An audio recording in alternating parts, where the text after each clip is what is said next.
Ladies and gentlemen, boys and girls, dudes and dudettes, the sexy and the not so sexy, big children and little I am your main man. Happy Thursday. Happy Thursday. Beautiful sunny day in California. And I just wanted to share with you the title of this particular blog on the Just My Thoughts podcast, with your main man, is called Big Pun versus the Notorious B.I.G. We're going to talk about Big Pun versus the Notorious B.I.G. The reason why I wanted to talk about Big Pun versus the Notorious B.I.G. is an interesting one. I was in the blogosphere last night, and what's going on, Val? I was in the blogosphere last night, and there were a couple of cats talking about the current you know, trials and tribulations of the big three, which is J. Cole, Kendrick Lamar, and Drizzy Drake. They was talking about that, and when I was listening to one blogger, the blogger was just like, he was obviously a Drake fan, and he was just like, well, I don't really see why Kendrick Lamar is God tier. And he went on about his history in hip hop and how he loves lyrics and all of this stuff. And he said he was a fan of Nas and, and Kane and KRS and lyricists of the day. And I was just like, And it seemed with his particular podcast that he was amazingly biased. And I was just like, And he said he didn't see how Kendrick Lamar was God tier. I'm like, well, okay.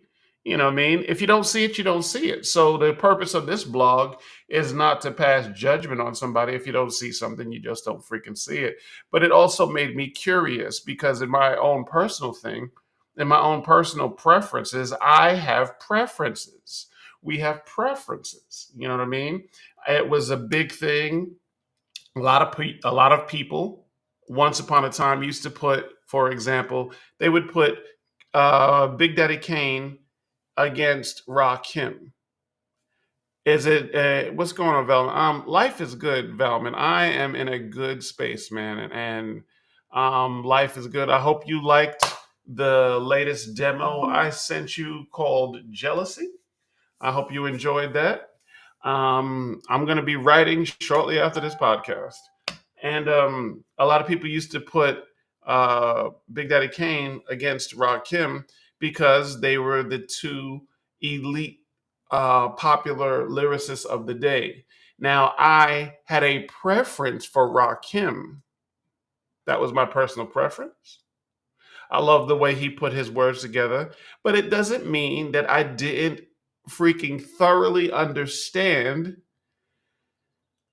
I appreciate you. It doesn't. I'm glad you like development. It doesn't mean that I didn't understand why Kane was a lyrical freaking assassin. That would just say, yeah, sure, I preferred Rakim, but it doesn't mean that I didn't understand that Big Daddy Kane could freaking rap. So when this guy was just like, I don't see the big deal. I don't see why Kendrick Lamar is God tier. I'm like, okay, a couple of things with that. If your boy, you're you're a fan of Drake. Drake understands Kendrick Lamar is a threat. I'm just like the guy he's got on the song with him, which is J. Cole. J. Cole holds Kendrick Lamar in high esteem. He just apologized publicly and asked all his fans, did they love Kendrick Lamar in the whole freaking wherever they was at, arena, stadium, whatever, showed their reverence with cheer. So if you don't understand lyrical, if it's not your preference, it's not your preference, but I didn't understand that. To underline this, I wanted to go into a fictional battle. If they were both still alive, the Notorious B.I.G. and Big Pun are no longer here, obviously. But if they were still alive at some point, I really believe that they would have had some contest between each other.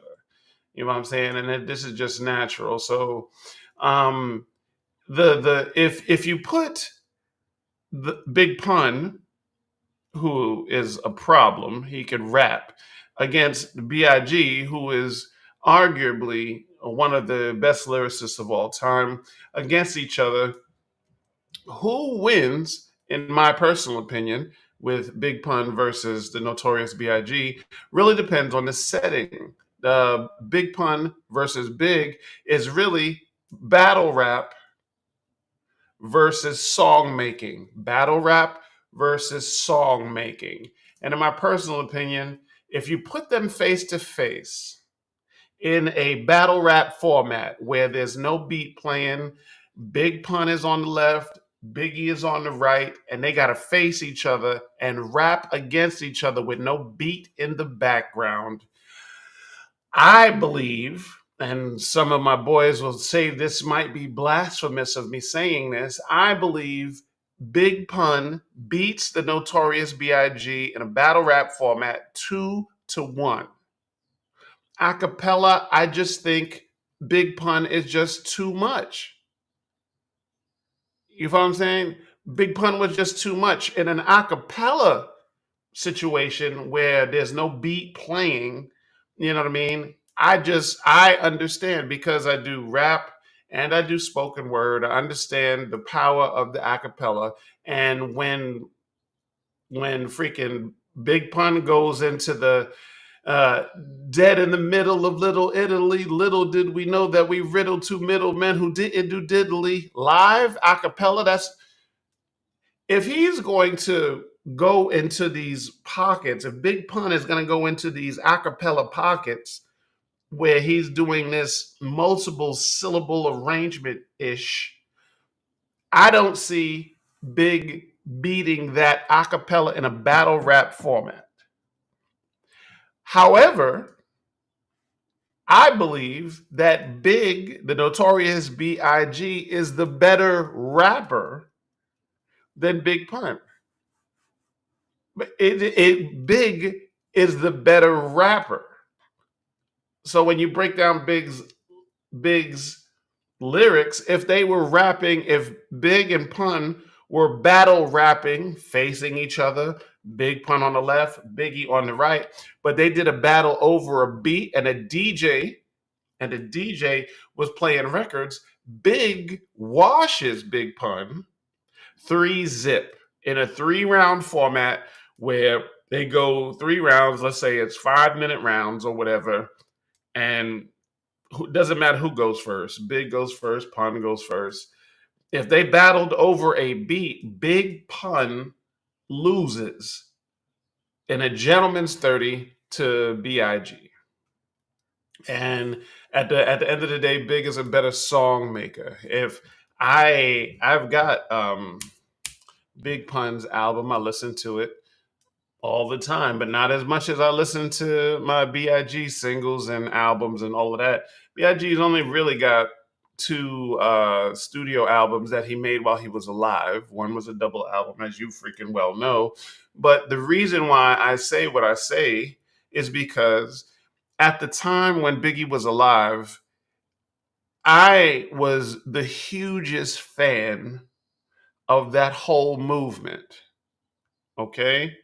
And I'm not the biggest fan of of the remnants of that movement. Hashtag no Diddy over here. Okay.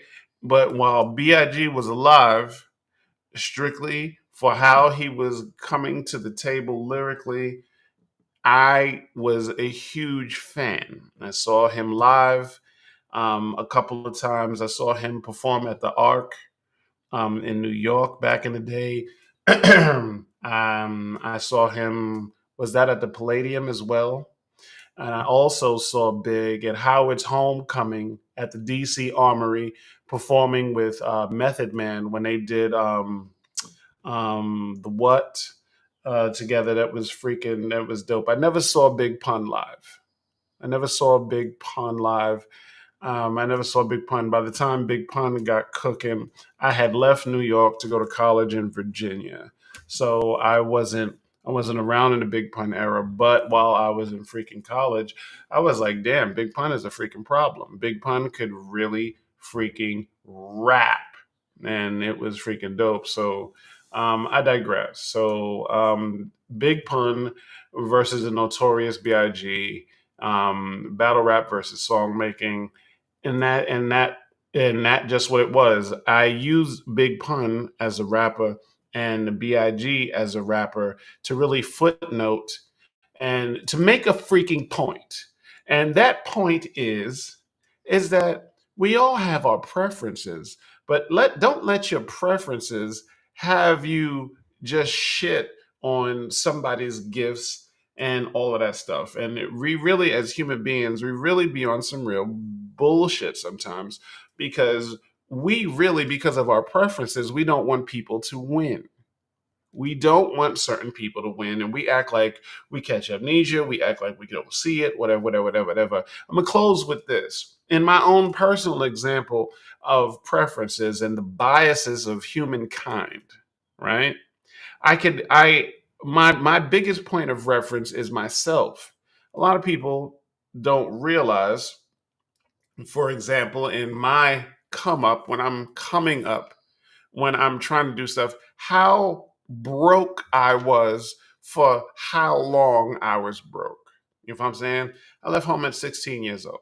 All right. So me and my family didn't really have a lot to begin with. So I left home at 16. My parents wanted to get their marriage together. They moved to Virginia to get this together. And I stayed behind in New York and I hang out in Southside Jamaica, Queens.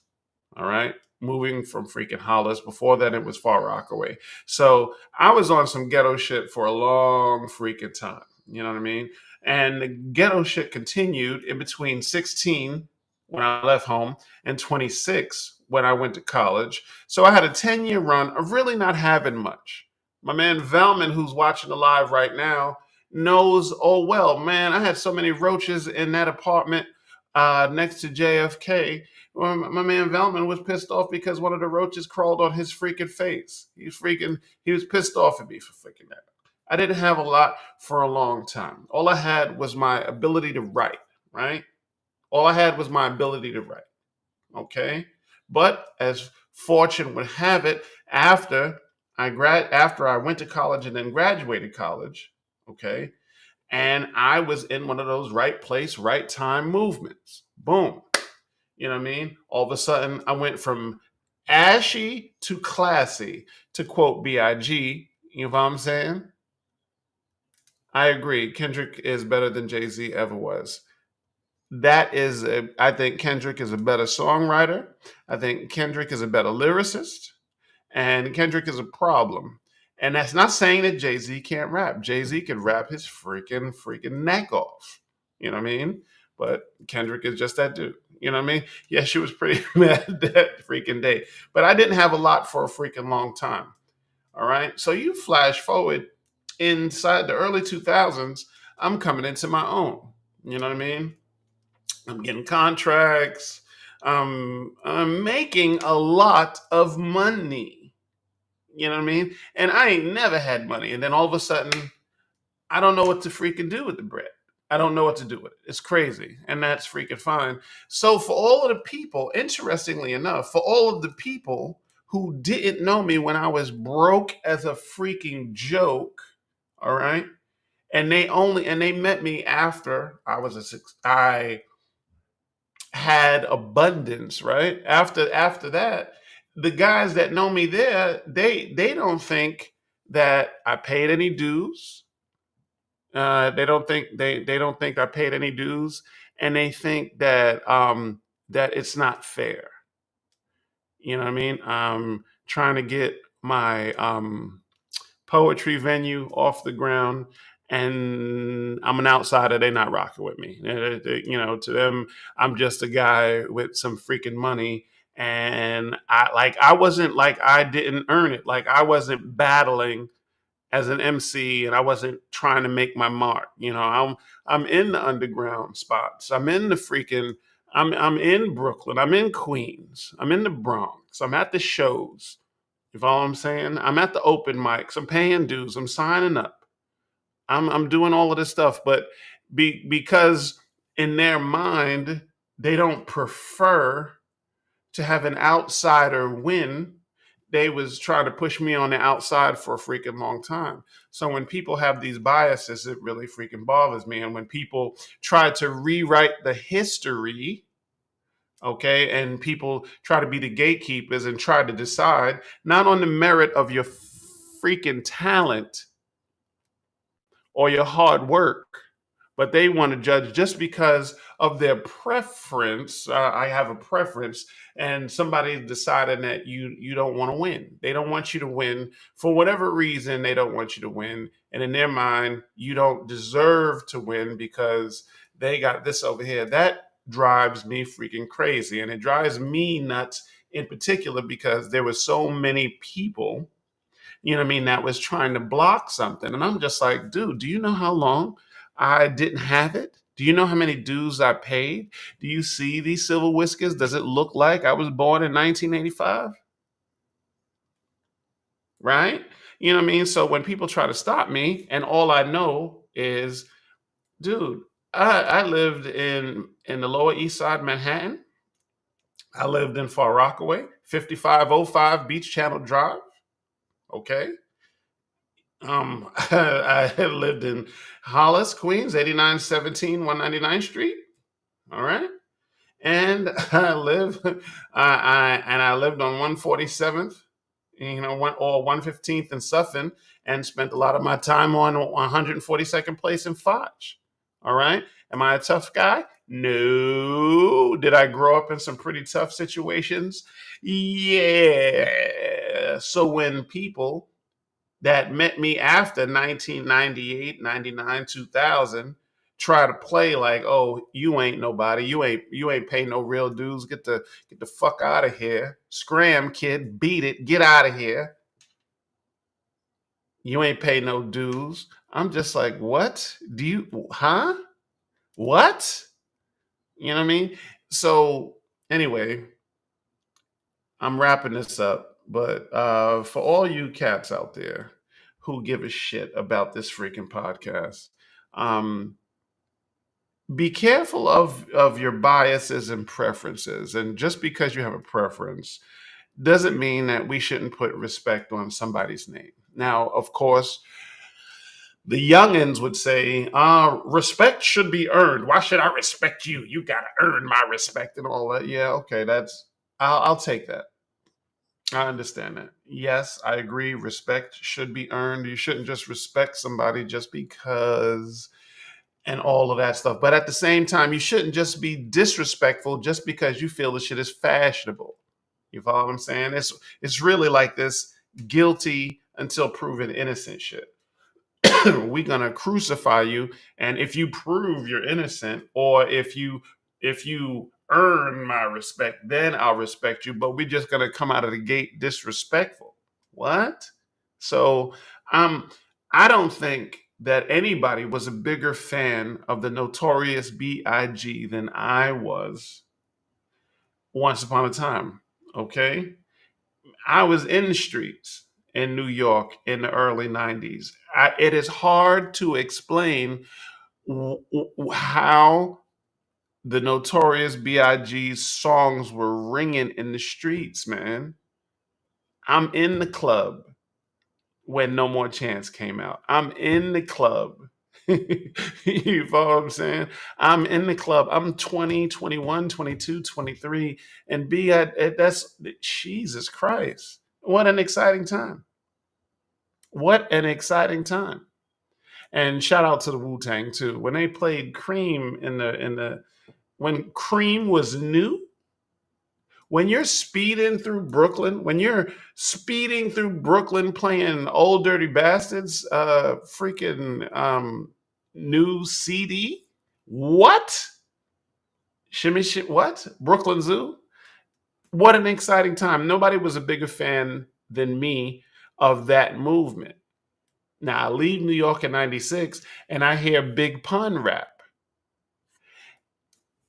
What am I just gonna be biased and tell Big Pun get the fuck out of here? I don't know. I don't know that Big Pun could rap. That's ridiculous. That's freaking ridiculous. So Cat's just saying if you're a fan of J. Cole and if you're a fan of Drake, that's fine. They're both super dope. Super dope. I have played both J. Cole and Drake records in my freaking car, and it makes me speed. I love that, right? But just because you love them, does that mean Kendrick can't rap? That's fucking ridiculous. That's freaking that's it is absolutely ridiculous. And that's really all I've got to say. Ladies and gentlemen, boys and girls, dudes and dudettes, the sexy and the not so sexy, big children and little. I'm the novelist, author, poet, Lamont Anthony Wright, aka Graffiti Blue. Thank you for giving a shit. Thank you for watching the live. And I hope you enjoy the rest of your day, children. Velman, I'm gonna send you some more music. I'm writing every day, my brother. I am writing every day. I'll be back to record in New York at some point after I make sure that all of the songs are freaking super dope. A moment of clarity. Two coming to you. Anyway, I hope you enjoy the rest of your Thursday, kids, and your favorite poet, maybe not, is out of here.